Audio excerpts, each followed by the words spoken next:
Hello friends, welcome to anime talkies. இந்த வீடியோவில் solo levelling அனிமேவோட episode 5 தான் பார்க்க போகிறோம். எபிசோட் 4 ஃபுல்லாகவே செம்ம மாசாக இருந்துச்சு. ஏன்னா நம்மளோட ஹீரோ பல மான்ஸ்டர்ஸ்குள்ளே சண்டை போட்டு செம்மையாக மாஸ் காமிச்சிருப்பான். இப்போ எபிசோட் 5ஓட ஸ்டார்டிங்கில் அவன் ஒரு ஹாஸ்பிட்டலில் இருக்கான். அந்த ஹாஸ்பிட்டலில் இருக்கிற நர்ஸ் எல்லாருமே அந்த பையன் ரொம்ப அழகாக இருக்கான்லடி, இந்த மாதிரி ஒரு அழகான பேசலாம் எப்போ நம்மளோட ஹாஸ்பிட்டலில் வந்து ஜாயின் பண்ணாங்க அப்படின்னு சொல்லி ஒரு நர்ஸு கேட்க, இவனை ஞாபகம் இல்லையா, ஈராங் ஹண்டரில் ஒருத்தர் அடிபட்டு கிடந்தான்னு சொல்லியிருந்தாங்களே, அவன் தான் இவன். கொஞ்ச நாள் தான் எக்ஸசைஸ்லாம் பண்ணான், அதுக்குள்ளேயே அவனோட பாடியில் எவ்வளோ பெரிய டிரான்ஸ்ஃபர்மேஷன்லாம் வந்துருச்சு. ஒருவேளை ஹண்டர்ஸ் எல்லாருக்குமே இப்படி தான் நடக்கும் போல அப்படின்னு சொல்லி அவங்க பேசிட்டு இருக்காங்க. அப்போ ஒரே ஒரு பொண்ணு மட்டும் நம்மளோட ஹீரோட ரூமுக்கு போறா. அங்கே போயிட்டு நீங்கள் என்னையோட டிஸ்சார்ஜ் ஆக போறீங்க, இந்த பேப்பர்ஸ் எல்லாம் சைன் பண்ணுங்க அப்படின்னு சொல்றா. அப்போ நம்மளோட ஹீரோ பார்த்தனா அதில் எக்ஸசைஸ் பண்ணிட்டு இருக்கான். நம்மளோட ஹீரோட பாடியை பார்த்துட்டு அந்த பொண்ணு ஆடி போய் நின்றுட்டு இருக்கா. நம்மளோட ஹீரோவும் சைன் அந்த பேப்பர்ஸ் எல்லாம் சைன் பண்ணுறேன் அப்படின்னு சொல்லி அதில் கிளம்பும் போது, உங்களோட ஃபோன் நம்பர் மட்டும் எனக்கு கொடுக்குறீங்களா அப்படின்னு சொல்லி அந்த பொண்ணு கேட்குறா. சரி, ஏதாவது இன்ஃபர்மேஷன் அனுப்புறக்கான்னு கேட்குறாங்க போல அப்படின்னு நினச்சிட்டு நம்மளோட ஹீரோ கொடுத்துட்டு வந்துடுவான். இப்போ அந்த இஸ்ராங் ஹண்டர்லேயே ரொம்ப டாப்பில் இருக்கிற அந்த ஒயிட் டைகர்ன்ற ஒருத்தர் கூட மட்டும் ஒரு இன்டர்வியூ மாதிரி நடத்திட்டு இருக்காங்க. இந்த கேட்ஸ் எல்லாமே எப்பயாவது தான் உருவாகும், அப்போ மட்டும் தான் நீங்கள் போய் சண்டை போகிற மாதிரி இருக்கும். மற்ற டைம்லாம் நீங்கள் என்ன பண்ணிட்டு இருப்பீங்க அப்படின்னு சொல்லி அந்த இன்டர்வியூ எடுக்கிற பொண்ணு கேட்குது. மற்ற எல்லா டைமுமே நான் ட்ரைனிங்கில் மட்டுமே தான் இருப்பேன், நான் இந்த அளவுக்கு அதிகமாக ட்ரைனிங் எடுக்கிறனோ அந்த அளவுக்கு ஈஸியாக என்னால் இந்த மான்ஸ்டர்ஸ் எல்லாம் கொல்ல முடியும் அப்படின்னு சொல்லி பேசிட்டு இருக்கும்போது, இந்த இன்டர்வியூ எல்லாத்தையுமே நம்மளோட ஹீரோவோட தங்கச்சி பார்த்துட்டே தான் இருக்கா. ஐயோ ஸ்கூலுக்கு டைம் ஆயிடுச்சு அப்படின்னு சொல்லி அவளும் கிளம்பி போயிட்டு இருக்கும்போது, நம்மளோட ஹீரோ அப்போ தான் தூங்கி எந்திரிச்சு வந்துட்டு இருக்கான். அவனை பார்த்த உடனே உன்னோட பாடி மசில்ஸ் எல்லாம் கொஞ்சம் பெருசாக இருக்கிற மாதிரி இருக்கு, நீ ஒர்க் அவுட்லாம் பண்ண ஆரம்பிச்சிட்டியா, அது போக நீ கொஞ்சம் ஹைட்டாக வேறு தெரியலையே, ஒருவேளை பசங்க எல்லாருமே அதிக வயசு வரைக்கும் வளருவீங்களோ அப்படின்னு சொல்லிட்டு அவள் பேசிட்டு ஸ்கூலுக்கு கிளம்பும் போது, சரி இந்த கொடையை எடுத்துகிட்டு போ அப்படின்னு சொல்லி நம்மளோட ஹீரோ கொடுக்குறான். அதெல்லாம் யார் எடுத்துகிட்டு போவா, அதெல்லாம் ஒன்றும் மழையெல்லாம் ஒன்றும் வராது அப்படின்னு சொல்லி அவள் சொல்லும்போது, பரவாயில்ல எடுத்துகிட்டு போ, இதனா அவ்வளோ வெயிட்டாக இருக்குது அப்படின்னு சொல்லி நம்மளோட ஹீரோவும் கொடுத்து விட்டுறான். நம்ம கொஞ்ச நாள் எக்ஸசைஸ் பண்ணதுக்கே நம்மளோட பாடி மசில்ஸ்லாம் இந்த அளவுக்கு வந்துருச்சு, நம்ம இன்னும் கொஞ்சம் லெவலப்லாம் ஆனோம்னா நம்ம கண்டிப்பாக ஒரு பாடி பில்டர் மாதிரி மாறிடுமோ அப்படின்னு சொல்லிட்டு நம்மளோட ஹீரோவே நினைக்கிறான். சரி, இனிமேல் நமக்கு வர பாயிண்ட்ஸ் எல்லாத்தையுமே நம்மளோட ஸ்ட்ரென்த்துக்கு மட்டுமே கொடுக்காம நம்ம எஜிலிட்டிக்கும் கொஞ்சம் கொடுப்போம் அப்படின்னு சொல்லி நம்ம ஹீரோ டிசைட் பண்ணுறான். அப்போ நம்மளோட ஹீரோக்கு ஒரு ஃபோன் கால் வருது. அந்த ஃபோன் கால் அட்டன் பண்ண உடனே, அட பாவி நீ இப்பயாவது ஃபோன் அட்டன் பண்ணியே அப்படின்னு சொல்லி யாரும் சொல்கிறாங்க. அது வேற யாரும் கிடையாது, அவன் தங்கியிருக்கிற இந்த வீட்டோட ஹவுஸ் ஓனர் தான். இந்த மாதம் நம்மளோட ஹீரோ வாடகையை கொடுக்கல, இன்னும் கொஞ்ச நாள் மட்டும் வெயிட் பண்ணுங்க, நான் கண்டிப்பாக வாடகை கொடுத்துறேன் அப்படின்னு சொல்லி நம்ம ஹீரோ ஃபோனை கட் பண்ணுறான். சரி, நம்ம பணத்துக்கு ஏதாவது பண்ணணுமே அப்படின்னு சொல்லி நம்ம ஹீரோ யோசிச்சுட்டு இருக்கும்போது, இனிமேல் வந்து நம்ம சின்ன சின்ன ரேங்கில் இருக்கிற மிஷனுக்குலாம் போகக்கூடாது, நம்ம கொஞ்சம் ஸ்ட்ராங் ஆகிட்டோம், இனிமேல் கொஞ்சம் பெரிய மிஷன்ஸுக்கு போகலாம், அப்படின்னா தான் நம்மளால நிறைய பணம் சம்பாதிக்க முடியும் அப்படின்னு சொல்லி நம்ம ஹீரோ டிசைட் பண்ணுறான். அதே டைம் ரொம்ப பெரிய பெரிய மிஷனுக்குலாம் போயிட்டோம்னா கண்டிப்பாக ஒரு சில குழப்பங்கள்லாம் வரும். எதனாலனா நம்மளோட ஹீரோ வந்து இன்னமும் கூட ஒரு ஈராங் ஹண்டர் தான். இப்போ இவன் பெரிய பெரிய மிஷன்ஸ்லாம் போனான்னா கண்டிப்பாக சுற்றி இருக்கிறவங்களாம் சந்தேகமே வர ஆரம்பிச்சிடும். அவங்க எல்லாருமே எப்படி இவனுக்கு ரீஅவேக்கன் ஆகி பவர்ஸ் எல்லாம் கிடச்சிச்சு அப்படின்னு சொல்லி யோசிக்க ஆரம்பிப்பாங்க. நம்மளோட ஹீரோவுக்கே இந்த பவர்ஸ் எல்லாம் எங்கேருந்து வருது அப்படின்ற விஷயம் இன்னும் முழுசாக தெரியல. அதுக்கு முன்னாடியே மற்றவங்களாம் தெரிஞ்சிச்சுன்னா ஒரு சில குழப்பங்கள்லாம் வர ஆரம்பிக்கும். அதனால் நம்ம ரொம்ப பெரிய பெரிய மிஷன்ஸுக்கும் போவேனா, அதுக்காண்டி ரொம்ப சின்ன மிஷன்ஸுக்கும் போவேனா கொஞ்சம் லிமிட்டோட மெயின்டைன் பண்ணுவோம் அப்படின்னு சொல்லி டிசைட் பண்ணுறான். அப்படி பார்த்துட்டு இருக்கும்போதே அவனுக்கு ஒரு சீராங்கில் ஒரு மிஷினும் கிடைக்குது. அந்த இடத்துக்கு நம்மளோட ஹீரோ போய் பார்க்குறான். அந்த இடத்துல ஒரு லீடரும் இருக்காரு. அவர் வெல்கம் பண்ண உடனே பக்கத்தில் இருக்கிறவன், இந்த பையன் எனக்கு நல்லாவே தெரியும், ரொம்ப ஃபேமஸானவன், இவன் தான் இருக்கிற ரொம்ப வீக்கான ஹண்டர் அப்படின்னு சொல்லி அவன் கிண்டல் பண்ணிட்டு இருக்கான். அவனை பற்றி நீ கவலைப்படாத, அவன் கொஞ்சம் விளையாட்டாக பேசுகிறான் அவ்வளோதான் அப்படின்னு சொல்லிட்டு, இந்த மிஷினை ஆரம்பிக்கிறதுக்கு முன்னாடி இந்த பேப்பர்ஸில் மட்டும் சைன் பண்ணிடு, இந்த கான்ட்ராக்டில் எப்பயுமே நாங்கள் சைன் வாங்கினதுக்கப்புறம் தான் நாங்கள் எந்த ஒரு மிஷினுமே ஸ்டார்ட் பண்ணுவோம் அப்படின்னு சொல்லி அந்த லீடர் சொல்கிறாரு. நம்மளோட ஹீரோவும் அந்த கான்ட்ராக்டை படித்து பார்த்துட்டு ஓகேன்னு சொல்லி சைன் பண்ணிடுறான். அது என்ன மாதிரியான கான்ட்ராக்ட்னா, அவங்க என்ன மிஷினுக்கு போகிறாங்க, எத்தனை பேர் கூட போகிறாங்க, நம்மளோட ஹீரோவுக்கு அதில் எந்த அளவுக்கு பணம் கிடைக்கும் அப்படின்ற எல்லா விஷயத்தையுமே அதில் எழுதியிருப்பாங்க. நீ ஈராங்க் தான் இருந்தாலுமே கூட சீராங்க மிஷினுக்கு வந்திருக்க, நீ எங்கள் கூட வந்து சண்டைலாம் ஒன்று பட தேவையில்லை, நாங்கள் ஏற்கனவே கிட்டத்தட்ட நிறைய ஃபைட்டர்ஸ்லாம் இருக்கும், நீ எங்களோட திங்ஸை மட்டும் கேரி பண்ணிட்டு வந்தால் போதும். எதனாலனா எங்கள்கிட்ட இருக்கிற லக்கேஜ் எல்லாமே ரொம்ப அதிகமாக இருக்கும், எங்களோட வெப்பன்ஸு, எங்களோட சாப்பாடு, அது போக நாங்கள் நிறைய மெடிசன்ஸ்லாம் வச்சுருக்கோம்னு சொல்கிறாங்க. மெடிசன்ஸ்லாம் எதுக்கு கொண்டு போகிறீங்க, அதுக்கு பேசாமல் நீங்கள் ஏதாவது ஒரு ஹீலரை கூட்டிகிட்டு போகலாமே அப்படின்னு சொல்லி நம்ம ஹீரோ சொல்கிறான். இது வரைக்கும் நாங்கள் எந்த ஒரு மிஷினுக்குமே ஹீலரை கூட்டிகிட்டு போனதே கிடையாது, இது வரைக்கும் நாங்கள் தோற்றதும் கிடையாது, நாங்கள் எல்லாத்தையுமே ஈஸியாகவே சமாளிச்சிருவோம் அப்படின்னு சொல்லி அந்த லீடரும் சொல்கிறாரு. அப்போ அந்த இடத்துக்கு இன்னொரு புது பையனும் வந்திருக்கான். நானும் வந்து டீராங் ஹண்டர் தான், உன்னை பார்த்தால சந்தோஷம் அப்படின்னு சொல்லி வெல்கம் பண்ணும்போது, அந்த பையனை பார்க்கும்போது பெரிய ஃபைட்டர் மாதிரிலாம் தெரியல, ஆனால் அவன் யூஸ் பண்ணிட்டு இருக்க திங்ஸு, அவனோட வெப்பன்ஸு, அவனோட ட்ரெஸ் எல்லாமே பார்த்தீங்கன்னா ரொம்ப காஸ்ட்லியாக தெரியுது.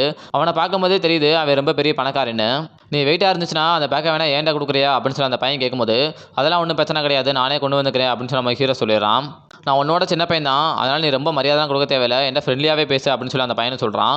இப்போ எல்லாருமே சேர்ந்து அந்த போர்ட்டலுக்குள்ளேயும் போகிறாங்க. அப்படி போகிறதுக்கு முன்னாடி அந்த கேட் ரொம்ப பெருசாக இருக்குது, உண்மையிலே சி ரேங்க் தானா, ஒருவேளை இது ரொம்ப ஹை ரேங்காக இருக்குமோ அப்படின்னு சொல்லி அந்த பையன் கேட்குறான். ரேங்க்ன்றது டஞ்சியனோட சைஸை வச்சு இல்லை, அதுக்குள்ளே இருக்கிற மேஜிக்கை பொறுத்து தான் இருக்குது அப்படின்னு நம்மளோட ஹீரோ சொல்லும்போது, பரவாயில்ல நீ நிறைய விஷயம் தெரிஞ்சு வச்சிருக்கே, இருந்தாலுமே கூட நீ ஜஸ்ட் இ ரேங்க் மட்டும்தான், ஆனால் நான் வந்து உன்னோட ஹை ரேங்கில் இருக்கிற டி ரேங்க்கு, ஸோ நீ பக்கத்துலேயே இருந்தேன்னா நம்மளை கண்டிப்பாக பாதுகாப்பாக பார்த்துக்கிறேன் அப்படின்னு சொல்லிட்டு எல்லாருமே உள்ளே போகிறாங்க. அங்கே உள்ளே போய் பார்த்தோன்னா எந்த ஒரு மேஜிக் பீஸ்ட்டுமே இல்லை. மேஜிக் பீஸ்ட்டுன்றது என்னென்னா, ஒரு பீஸ்ட்டை நம்ம கொண்டுட்டோம்னா அதுக்குள்ளேருந்து ஒரு சில கிறிஸ்டல்லாம் கிடைக்கும், ஆனால் எந்த ஒரு கிறிஸ்டலுமே இல்லாமல் இருக்கிறது சாதாரண மிருகங்கள் மட்டும்தான். அந்த மாதிரி இருக்கிறதெல்லாம் மேஜிக் பீஸ்ட்டுன்னே சொல்ல மாட்டாங்க. அந்த இடமே பார்க்கறக்கு ஒரு குகை மாதிரி இருக்கு. அந்த குகையை பார்த்த உடனேயே அந்த ஃபர்ஸ்ட் எபிசோட்ல அந்த சிலைகள்லாம் இருக்கிற மாஸ்டர் கிட்ட போயிருப்பாங்களே அந்த குகை மாதிரியே இருக்குது. நம்மளோட ஹீரோவும் அப்படி தான் ஃபீல் பண்ணுறான். அங்கே உள்ளே போய் பார்த்தோம்னா எந்த ஒரு மாஸ்டருமே காணோம். எல்லாமே பார்த்தோன்னா எம்டி பிளேஸாக தான் இருக்குது. ஆனால் ஏதோ ஒரு சவுண்டு மட்டும் கேட்க ஆரம்பிக்குது. எங்கேயோ இந்த மாஸ்டர் வரப்போகுது. அது எந்த பக்கமாக இருக்கும் அப்படின்னு சொல்லி எல்லாருமே ரொம்ப அலர்ட்டாக இருக்காங்க. அப்போ நம்மளோட ஹீரோ மட்டும் எல்லாத்தையுமே சுற்றி பற்றி பார்க்கும்போது நம்மளோட ஹீரோவால் மட்டும் ஒரு சில விஷயங்கள்லாம் உணர முடியுது. அப்போ கண்டிப்பாக மேலே இருந்து வரப்போகுது அப்படின்னு சொல்லி நம்ம ஹீரோ சொல்லிடுறான். அப்போ எல்லாருமே மேலே இருந்து பார்க்கும்போது கரெக்டாக அந்த மான்ஸ்டர்ஸும் வர ஆரம்பிக்குது. எல்லாமே பார்க்க பூச்சி மாய்க்கு சின்ன சின்னதாக தான் இருக்குது. ஆனால் ரொம்ப நிறையா வந்துருக்குதுங்க. எல்லாருமே சேர்ந்து பயங்கரமாக ஃபைட் பண்ண ஆரம்பிக்கிறாங்க. நம்மளோட ஹீரோ எதுவுமே ஃபைட் பண்ணல. அந்த லக்கேஜை மட்டும் பிடிச்சிட்டு அவன் நின்றுக்கிட்டே தான் இருக்கான். அப்போ பக்கத்தில் இருக்கிற பையனும் முடிஞ்ச வரைக்கும் சண்டை போட்டுகிட்டே தான் இருக்கான். ஆனால் அவனுக்கு பெருசாக ஒன்றும் சண்டை போட தெரியல. ஆனால் மற்ற கண்டர்ஸ் எல்லாமே சூப்பராக ஃபைட் பண்ணிட்டு இருக்காங்க. அதுலேயும் வந்து ஃபயர்லாம் யூஸ் பண்ணிட்டு அங்கே இருக்கிற எல்லா மாஸ்டர்ஸுமே ஈஸியாகவே கொண்டுட்டு இருக்கான். இப்போ சண்டை முடிஞ்சதுக்கப்புறமா நான் நல்லா சண்டை போட்டேனா அப்படின்னு சொல்லி அந்த பையனை கேட்குறான். ஆனால் கிட்டத்தட்ட அவன் ஒரு 2 மாஸ்டர் மட்டும் தான் கொண்டிருப்பான். நம்மளோட ஹீரோவும் சூப்பராக பண்ண அப்படின்னு சொல்லி அவனும் சமாளிச்சுட்டு இருக்கான். பரவாயில்ல, நல்ல வேலை நீ தான் கரெக்டாக சொன்ன மேலே இருந்தால் மான்ஸ்டர் வரப்போகுதுன்னு.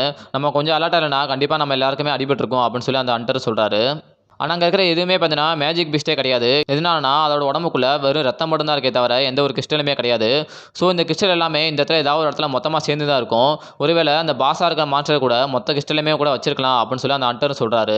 நம்மளோட ஹீரோவும் இது எல்லாத்தையுமே கேட்டுகிட்டே தான் இருக்கான். நம்மளோட ஹீரோக்கும் இவங்க எல்லாருமே ஏதோ ஒரு விஷயத்தை வித்தியாசமாக பண்ணுறாங்களே அப்படின்னு சொல்லி லேசாக டவுட் வர ஆரம்பிக்குது. இப்போ இன்னொரு பக்கம் அந்த ஹண்டர் அசோசியேஷனில் அந்த ஹை ரேங்கில் இருக்கிற ஹண்டர் எல்லாருமே ட்ரைனிங் எடுத்துகிட்டு இருக்காங்க. அப்போ அந்த ஒயிட் டைகர்ன்றவர் தான் இருக்கிறதுலே ரொம்ப ஹை ரேங்கில் இருக்கிற ஹண்டரு. அவரோட ட்ரைனிங் தான் ரொம்ப பயங்கரமாக இருக்குது. அவர் வைக்கிற ஒவ்வொரு பஞ்சுமே அந்த பில்டிங்கை அதிர வைக்குது. இப்போ திரும்பவும் நம்மளோட ஹீரோவை தான் காட்டுறாங்க. அவங்க அந்த குகைக்குள்ளே அடுத்தடுத்து நடந்து போயிட்டே தான் இருக்காங்க. ஒரு சில இடங்களில் ரெஸ்ட் எடுக்கிறது, ஒரு சில மான்ஸ்டர்ஸை கொல்றது, ஒரு சில இடங்களில் உட்காந்து சாப்பிட்டுட்டு போகிறது. அவங்களும் ரொம்ப நேரமாக அந்த குகைக்குள்ளேயே தான் சுற்றிட்டு இருக்காங்க. ஆனால் எந்த ஒரு பெரிய மான்ஸ்டருமே அந்த இடத்துல இல்லை. கண்டிப்பாக இன்னும் கொஞ்சம் தூரம் போனதுக்கப்புறமா ஏதாவது ஒரு பெரிய மான்ஸ்டர் வரும் அப்படின்னு சொல்லி அவங்களும் வெயிட் பண்ணிட்டு இருக்காங்க.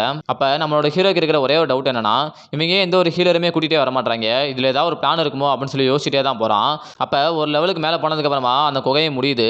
அந்த குகை முடிகிற இடத்துல பார்த்தீங்கன்னா பயங்கரமாக நிறைய கிறிஸ்டல்ஸ்லாம் இருக்குது. கிட்டத்தட்ட எக்கச்சக்கமாக கிறிஸ்டல்ஸ் இருக்கிறத பார்த்துட்டு எல்லாருமே பயங்கரமாக சந்தோஷப்படுறாங்க. நம்ம இதை 7 பங்காக பிரிச்சா கூட நம்ம கண்டிப்பாக பணக்காரனா எல்லாம் அப்படின்னு சொல்லி பேசிட்டு இருக்கும்போது நம்மளோட ஹீரோ பக்கத்தில் இருக்கிற அந்த பையனுக்கு ஒரு சின்ன டவுட் வருது. நம்ம இந்த இடத்துல 8 பேர் இருக்கோம், ஆனால் அவங்க 7 பங்குன்னு சொல்லிட்டு இருக்காங்களே, நீ உன்னோட கான்ட்ராக்டில் சைன் பண்ணல, அதை மட்டும் என்கிட்ட கொடு, நான் ஒரு தடவை படிச்சு பார்க்குறேன் அப்படின்னு சொல்லி அந்த பையன் கேட்குறான். நம்மளோட ஹீரோவை அதை எடுத்து கொடுத்துட்றான். அந்த பையனை அந்த லெட்டரை வாங்கிட்டு அந்த லீடராக இருக்காரு அவர்கிட்ட போயிட்டு, நீங்கள் எழுதிக்கிறத பார்த்தோம்னா நம்மளோட ஜின்வுக்கு எந்த ஒரு பங்குமே போகாத மாதிரி இருக்குது. நீங்கள் 8 பங்காக பிரிக்கிறதுக்கு பல 7 பங்குன்னு மாற்றி போட்டிருக்கீங்க அப்படின்னு சொல்லி அந்த பையன் சொல்கிறான். அப்போ அந்த லீடரும், நீ எதுவும் கவலைப்படாத, நம்ம கண்டிப்பாக 8 பங்காக தான் பிரிக்க போகிறோம். ஆனால் அதுக்கு முன்னாடி இன்னொரு பிரச்சனையே இருக்குது, அங்கே பாரு அப்படின்னு சொல்லிட்டு அந்த டாப்பிக்கையும் பார்த்தீங்கன்னா அப்படியே டைவர்ட் பண்ண ஆரம்பிக்கிறாரு. அப்போ பின்னாடி திரும்பி பார்த்தோம்னா அந்த இடத்துல சிலந்திமாய்க்க ஒரு பெரிய மாஸ்டர் ஒன்று இருக்குது. அதை பார்த்தோன்னே எல்லாருமே பயப்பட ஆரம்பிச்சிட்டாங்க. ஆனால் ஜஸ்ட் தூங்கிட்டு தான் இருக்குது, நீங்கள் யாரும் பயப்படாதீங்க, நம்ம அதுக்கு முன்னாடியே இந்த கிறிஸ்டல் எல்லாத்தையுமே எடுத்துடலாம். சரி நீ கேர் எடுத்துகிட்டு வந்தியா அப்படின்னு சொல்லி பக்கத்தில் இருக்கவன்ட்ட கேட்குறாரு. ஐயா நான் எடுத்துகிட்டு வர மறந்துட்டேன், எனக்கு இங்கே இவ்வளோ கிறிஸ்டலுக்குலாம் தெரியாது அப்படின்னு சொல்லி அவங்க பேசிட்டு இருக்கும்போது, ஏன்னா நான் எத்தனை தடவை சொல்லியிருக்கேன் எப்பயுமே கேர் எடுத்துகிட்டு வாடான்னு சொல்லி, ஏன்டா அப்படி பண்ணுற, நாங்கள் இந்த கிறிஸ்டல் எல்லாத்தையுமே எடுக்கிறதுக்கு ஒரு சில திங்ஸ் எல்லாம் தேவைப்படுது, நாங்கள் எல்லாருமே போய் அதை எடுத்துகிட்டு வந்துடுறோம். அது போக என்னோட டீம் கிட்டே நான் ஒரு சில விஷயங்கள்லாம் பேச வேண்டியிருக்கு, நீங்கள் 2 பேரும் இதே இடத்துல இருங்க அப்படின்னு சொல்லிட்டு நம்மளோட ஹீரோவே அந்த பையன் தனியாக விட்டு போகிறாங்க. அங்கே அவ்வளோ பெரிய மான்ஸ்டர் நிற்குது, அது எந்திரிச்சிட்டா நாங்கள் என்ன பண்ணுறது அப்படின்னு சொல்லி அந்த பையன் கேட்கும்போது, அது தூங்கிக்கிட்டு தான் இருக்குது, அதுக்கு முன்னாடி நாங்கள் வந்துருவோம் அப்படின்னு சொல்லிட்டு அவர் நடந்து போகிறாரு. நம்மளோட ஹீரோக்கு ஏதோ தப்பாக தெரியுது.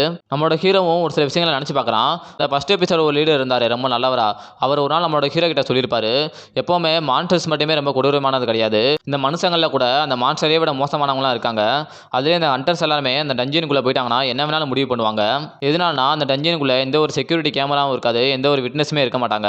ஸோ அவங்களுக்கு ஏதாவது ஒரு விஷயம் வேணும், ஏதாவது ஒரு பங்கு வேணும்னா ரொம்ப வீக்காக இருக்கிற ஒருத்தனை அந்த மான்ஸ்டர்கிட்டே விட்டுட்டு சாக விட்டுட்டு அவன் சம்பாதிச்ச பணத்தையுமே கூட இவங்களே வச்சுக்குவாங்க அப்படின்னு சொல்லியிருப்பாரு. அவர் சொன்னது கரெக்டு தான். அவங்களும் அதே மாதிரி என்ன பண்ணுவாங்கன்னா கொஞ்சம் தூரம் போனதுக்கு அப்புறமா அந்த குகையை மூடிடுவாங்க. அவங்க அந்த மேஜிக் பவர் யூஸ் பண்ணி அந்த குகையை மூணு அதிர்ச்சியிலேயே அந்த மான்ஸ்டர் எந்திரிச்சிடும். அது நம்மளோட ஹீரோவையும் அந்த பையனை அட்டாக் பண்ண காட்டி எந்திரிச்சு வர ஆரம்பிக்கும். நான் தான் தெரியாமல் அந்த கான்ட்ராக்டை பற்றி பேசிட்டேன், அதனால தான் அவங்க இந்த மாதிரி பண்ணிட்டாங்க அப்படின்னு சொல்லி அந்த பையன் சொல்கிறான். அதனாலலாம் ஒன்றும் கிடையாது, அவங்க ஆரம்பத்துலேருந்தே இந்த பிளானில் தான் இருந்திருக்காங்க அப்படின்னு சொல்லி நம்மளோட ஹீரோவும் சொல்கிறான். இப்போ அந்த மான்ஸ்டர் பக்கத்தில் வரும்போது நம்ம ஹீரோ என்ன சொல்கிறான்னா, நீ பின்னாடி போய்க்கோ நான் பார்த்துக்கிறேன்னு சொல்கிறான். அப்போ அந்த பையன் என்ன சொல்கிறான்னா, டே நானாக தான் அட்லீஸ்ட் டி ரேங்கில் இருக்கேன், ஆனால் நீ இ ரேங்கில் இருக்க, உன்னால் முடியாது அப்படின்னு சொல்லும்போது நம்மளோட ஹீரோ மட்டும் முன்னாடி நடந்து போயிட்டு இருக்கான். நான் இ ரேங்கில் இருக்கேன், ஆனால் இந்த மான்ஸ்டர் கண்டிப்பாக சி ரேங்காக இருக்கும், என்னால் அதை ஜெயிக்க முடியுமா, இது ரொம்ப டிஃப்ரெண்ட்டான லெவலில் இருக்கே, சேச்சா நான் அப்போலாம் சொல்லவே கூடாது, இதனாலனா நான் இதை விட பெரிய பெரிய மான்ஸ்டர்லாம் பார்த்துட்டு தான் வந்திருக்கேன், நான் இப்போலாம் நினைக்கவே கூடாது, இன்னைக்கு இதுவா நானான்னு பார்த்துடலாம் அப்படின்னு சொல்லிட்டு நம்ம ஹீரோவும் கான்ஃபிடென்ட்டாக நின்றுட்டு இருக்கான். இதே இடத்துல அந்த எபிசோடே முடிக்கிறாங்க.